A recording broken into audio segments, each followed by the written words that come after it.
Sean Taylor, propriétaire de l'un des plus grands réseaux de concessions automobiles de la ville, a décidé de se déguiser pour enquêter sur sa propre entreprise.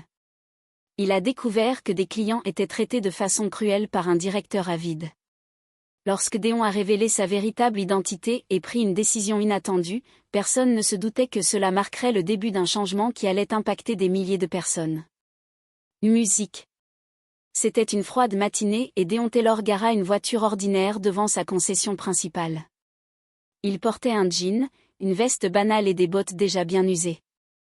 Avec une casquette vissée sur la tête, personne n'aurait pu deviner qu'il était le propriétaire d'Integrity Motor, l'un des plus grands réseaux de concessions automobiles de la région. Il était venu personnellement pour enquêter sur des rumeurs selon lesquelles les clients n'étaient pas traités comme il se doit. À l'intérieur, l'espace était lumineux et bien ordonné. La lumière artificielle se reflétait sur les carrosseries impeccablement nettoyées et l'odeur de caoutchouc neuf mêlée à celle du café flottait dans l'air. Derrière le comptoir, Todd Sinclair, le directeur, discutait avec un couple de personnes âgées. DeSean s'approcha discrètement, feignant de regarder les véhicules, mais il ne tarda pas à remarquer que quelque chose clochait. « C'est la meilleure offre que je puisse faire », dit Todd sans la moindre émotion, tendant une fiche avec quelques chiffres. Il ne daigna même pas regarder le couple. « Si ça ne vous convient pas, vous pouvez aller voir ailleurs. » La femme serrait fermement le bras de son mari. Son sac, usé, pendait à son épaule et ses yeux brillaient comme si elle retenait des larmes. Elle tenta de répondre, mais sa voix était à peine audible. « C'est que cette voiture appartenait à notre fils. Il en prenait toujours soin. Nous voulons juste un prix équitable. » Le mari, essayant de garder son calme, ajouta, « Nous devons la vendre pour payer des frais médicaux. Nous ne demandons rien de plus que ce qui est nécessaire. » Todd esquissa un sourire froid et répondit sans détour, « Le sentimentalisme ne paie pas les factures. Mon travail, c'est de vendre, pas d'écouter vos histoires. » Un silence pesant envahit la pièce. DeSean, qui écoutait tout à proximité, sentit une colère monter en lui. Il serra les poings et prit une profonde inspiration pour ne pas exploser. Le couple semblait réduit à néant face à l'insensibilité de Todd. L'homme baissa les yeux, tentant de dissimuler sa tristesse, tandis que la femme serrait son sac des deux mains comme si c'était la seule chose qu'elle avait encore à protéger. DeSean fit un pas en avant. Il ne pouvait plus rester passif. « L'excusez-moi, » dit-il d'une voix ferme mais calme, attirant l'attention. Todd le regarda avec irritation et le couple tourna la tête vers lui, surpris. « J'aimerais acheter cette voiture. » Todd fronça les sourcils. « Monsieur, je suis en pleine négociation. »« J'en ai assez entendu, » répondit DeSean sans détourner le regard. Puis il se tourna vers le couple, parlant avec plus de douceur. « À combien estimez-vous que cette voiture devrait être vendue ?»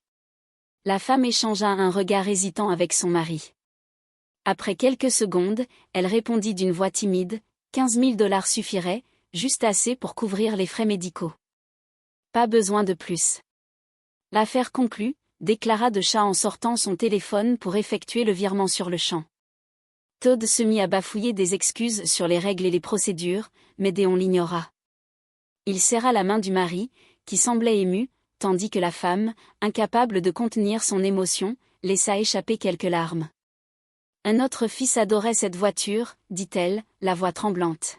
« Nous ne voulions pas la vendre comme ça, mais nous n'avons pas le choix. »« Je suis certain qu'il serait fier de vous, » répondit DeSean. Le couple le remercia à plusieurs reprises, mais Todd les interrompit en croisant les bras et en élevant la voix.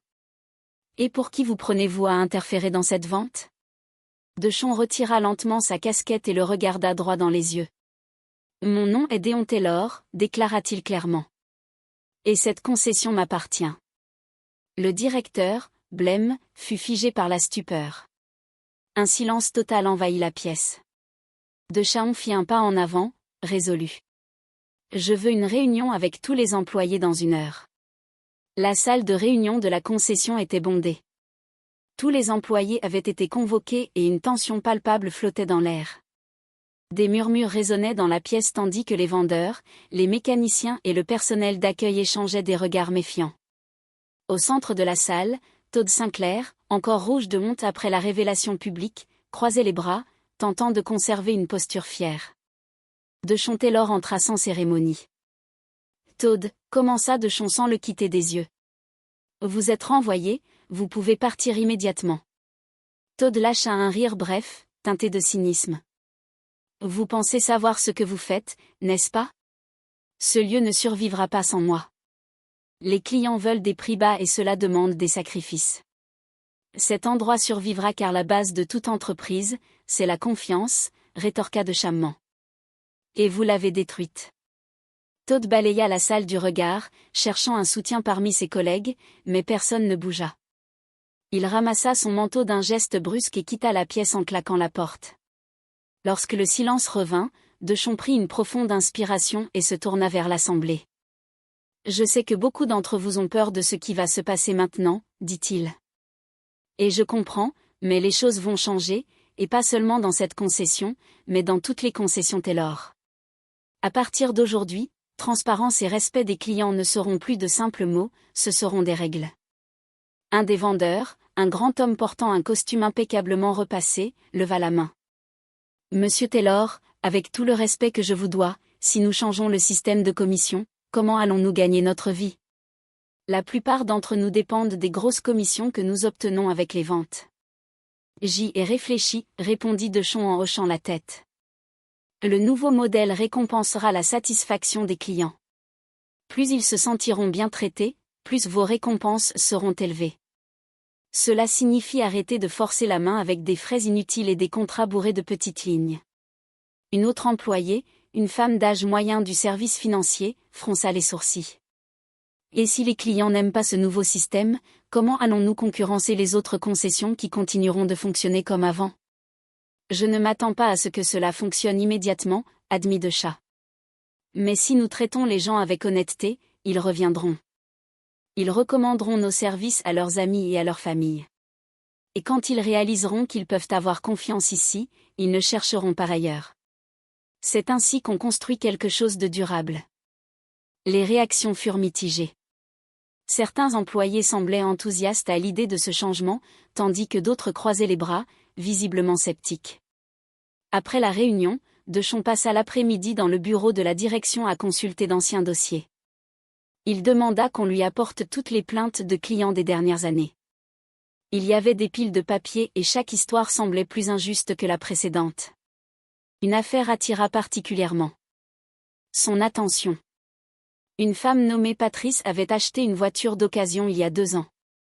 Elle avait payé une somme importante et quelques semaines plus tard découvert que le moteur nécessitait des réparations coûteuses.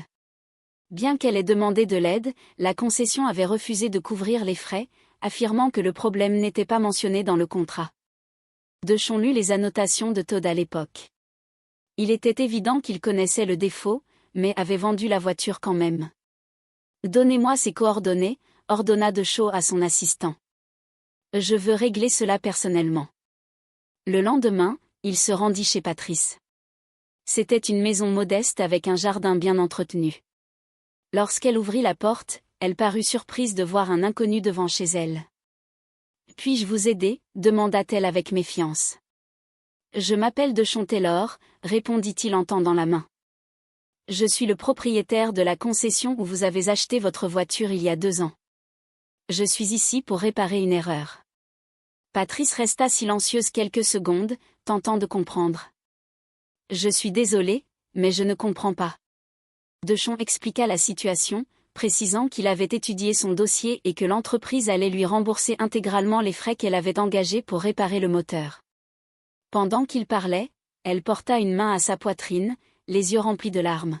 « Je n'aurais jamais cru que quelqu'un puisse s'en soucier, » dit-elle, la voix tremblante. « J'étais tellement frustrée, je voulais juste quelque chose de juste. »« Ce n'était pas juste et j'en suis profondément désolée, » répondit Dechon. « Mais les choses seront différentes. » Lorsqu'il lui remit le chèque, Patrice le tint un instant comme si elle n'y croyait pas. Après un long moment, elle le remercia à plusieurs reprises, émue. Ce ne fut que le premier d'une longue série de dossiers que Dechon étudia au cours des jours suivants. Chaque injustice corrigée avait un impact visible. Certains clients restaient sans voix, d'autres pleuraient, mais tous montraient un mélange de surprise et de gratitude. Dans la concession, le changement rencontrait encore des résistances, mais un nouveau climat commençait à émerger. Certains employés réalisèrent que même si c'était plus difficile au départ, traiter les clients avec respect portait ses fruits. Deschamps savait qu'il restait encore beaucoup à faire, mais ce n'était que le début de la transformation qu'il avait en tête. La nouvelle routine d'Integrity Motor commençait à porter ses fruits. Les anciens clients revenaient, de nouveaux apparaissaient et les ventes reflétaient progressivement l'impact des changements instaurés par DeCaon. Mais cet apaisement fut de courte durée. Le téléphone de la réception ne cessait de sonner, les employés répétant sans cesse les mêmes messages. « Bonjour, pouvez-vous aligner vos prix sur ceux de Easton Motor ? Ils offrent des réductions beaucoup plus importantes. Je viens de voir une publicité vous concernant. C'est vrai que vous avez augmenté vos prix pour financer un meilleur service client ? » Deschamps comprit que quelque chose n'allait pas. Il convoqua son assistante, Monique, et lui demanda de creuser la situation. Quelques heures plus tard, elle revint avec une pile de prospectus et des captures d'écran de publicité en ligne. « 3 Easton frappe fort », dit Monique en posant les documents sur la table. Il lance des promotions agressives et insinue que Integrity Motor augmente ses prix pour compenser les nouvelles politiques. Deschamps prit un des prospectus. En grandes lettres capitales, le message était clair. Pourquoi payer plus pour des promesses vides ? Chez Easton Motor, vous bénéficiez de vrais prix bas. Deschamps se passa une main sur le visage, sentant le poids de la provocation. 3 Easton n'était pas seulement le propriétaire d'une concession concurrente. Il était connu pour tout faire afin de triompher.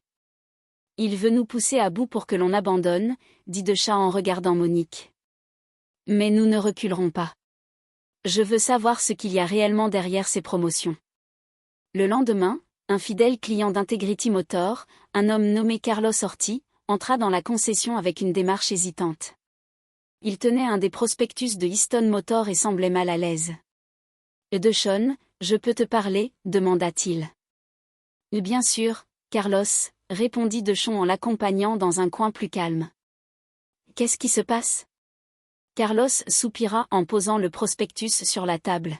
« J'ai toujours fait confiance à votre entreprise, mais après ça, je commence à douter. Ils disent que vous augmentez vos prix juste pour donner une impression d'honnêteté.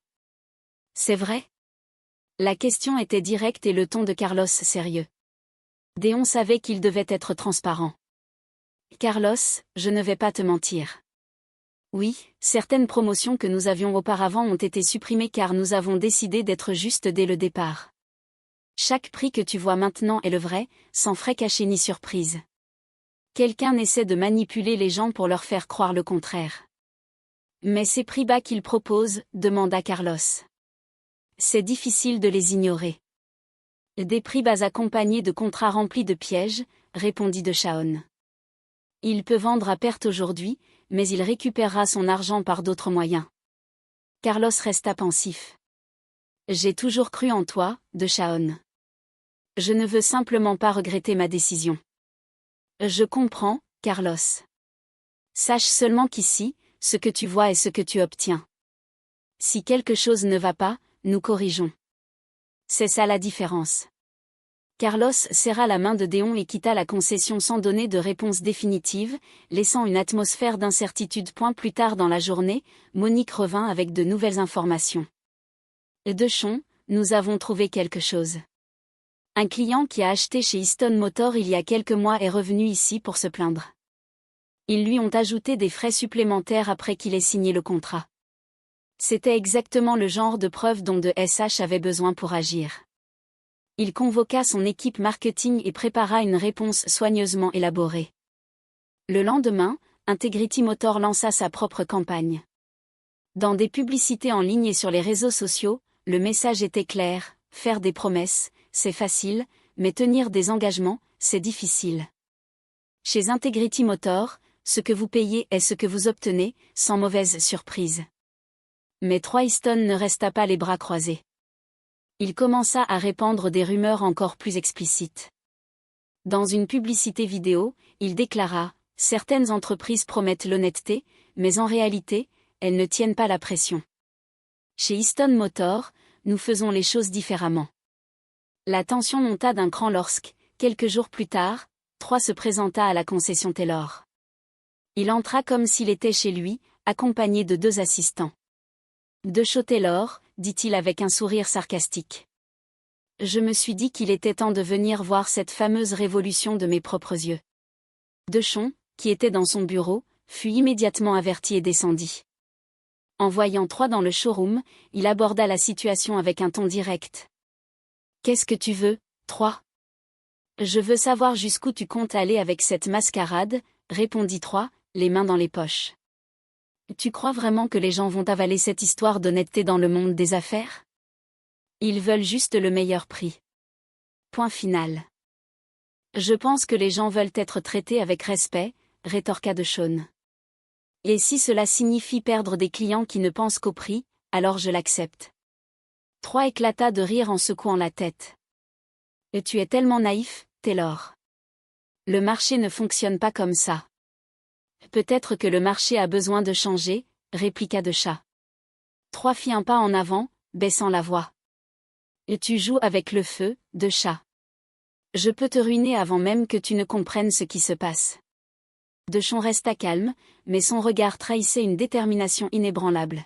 « Et c'est toujours Troy, mais ici, il n'y a pas de place pour les mensonges et les manipulations. Alors, si tu n'achètes pas de voiture, la porte est là. » La tension était palpable et les employés observèrent la scène en silence. Troy quitta la concession avec un sourire glacial. Mais DeShaw savait qu'il ne resterait pas inactif. L'auditorium était bondé. Les journalistes ajustaient leur matériel, les conversations murmurées emplissaient la salle et les flashs des caméras crépitaient en attendant l'arrivée de DeShaw Taylor. Cette conférence de presse était un tournant décisif. Depuis que Troy Easton avait lancé sa campagne de diffamation, Integrity Motors se retrouvait sous les projecteurs, mais pas de la manière que DeShaw espérait.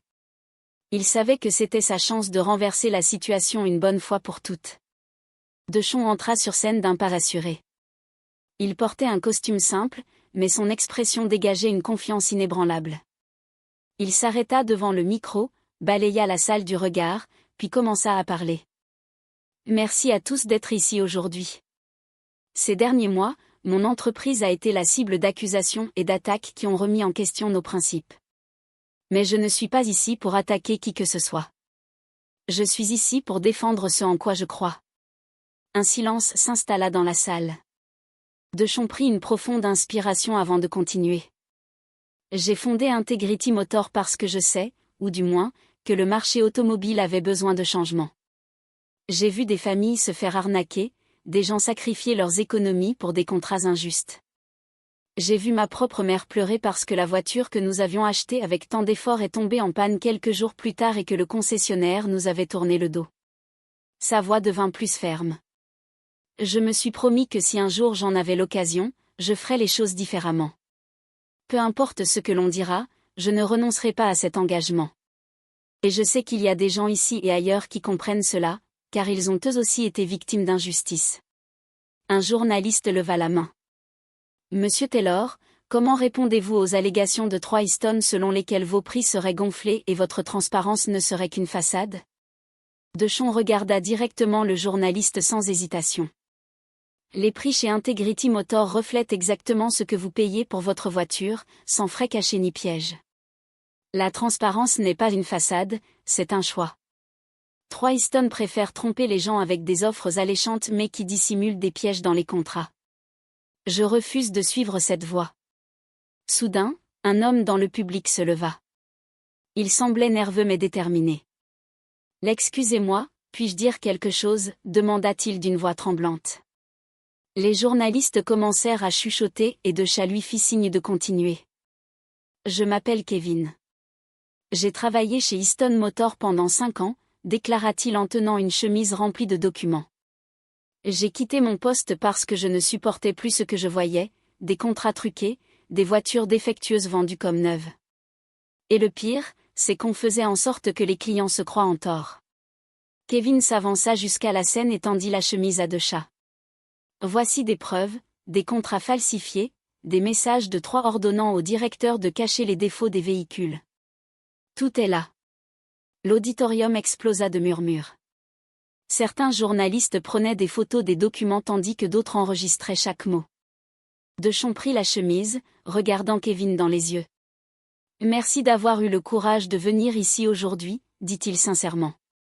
Je veux juste faire ce qui est juste, répondit Kevin, visiblement ému. Deschamps ouvrit la chemise et leva un document devant le public. Voilà ce qui se passe lorsque la cupidité dépasse l'éthique. Ce n'est pas seulement immoral, c'est criminel. Et je vais m'assurer que toutes ces preuves soient remises aux autorités compétentes. Le public réagit par des applaudissements tandis que les flashs des caméras illuminaient la scène. Troy Easton, qui suivait la conférence depuis la télévision, n'aurait plus d'échappatoire. Dans les jours qui suivirent, les révélations sur les pratiques frauduleuses de Easton Motors se répandirent comme une traînée de poudre. Troy tenta de se défendre, mais il était déjà trop tard. Avec les preuves fournies par Kevin, la réputation de son entreprise s'effondra et les clients désertèrent sa concession en masse. Pendant ce temps, chez Integrity Motor, l'ambiance était à la renaissance. Les employés, autrefois sceptiques, marchaient désormais la tête haute. Le showroom était rempli de nouveaux clients, dont beaucoup étaient d'anciens clients de Troy, à la recherche d'un endroit où ils pouvaient avoir confiance. En fin d'après-midi, alors que Déon examinait quelques rapports dans son bureau, Monique entra avec une enveloppe à la main. « Cela est arrivé ce matin pour vous », dit-elle en posant l'enveloppe sur son bureau. Deschamps l'ouvrit et trouva une lettre écrite à la main. Il la lut lentement, chaque mot chargé d'émotion. Elle venait du couple âgé qui l'avait aidé au début de son parcours. Deschamps, nous ne pouvions pas ne pas écrire pour vous remercier encore une fois pour ce que vous avez fait pour nous ce jour-là. Vous n'avez pas seulement acheté une voiture, vous nous avez rendu notre dignité. Savoir que quelqu'un comme vous dirige une entreprise si importante nous redonne de l'espoir. L'espoir que le monde peut encore être juste et que les bonnes personnes peuvent faire la différence. Merci de ne pas avoir abandonné, même quand c'était difficile. Vous n'avez pas seulement sauvé une entreprise, mais vous avez aussi apporté ce dont notre communauté avait besoin, la confiance. Avec gratitude, Margaret et Henry Miller. Deschamps tint la lettre un instant, réfléchissant à l'impact de ses choix. En regardant par la fenêtre, il vit le showroom rempli et les visages souriants des clients. Il savait qu'il restait encore beaucoup de travail à faire, mais ce moment lui prouvait que l'honnêteté en valait la peine. Et vous, avez-vous déjà vécu une situation où l'honnêteté a fait toute la différence? Partagez votre histoire dans les commentaires. N'oubliez pas de liker et de partager cette vidéo avec vos amis. Qui sait, cela pourrait inspirer quelqu'un d'autre à faire la différence.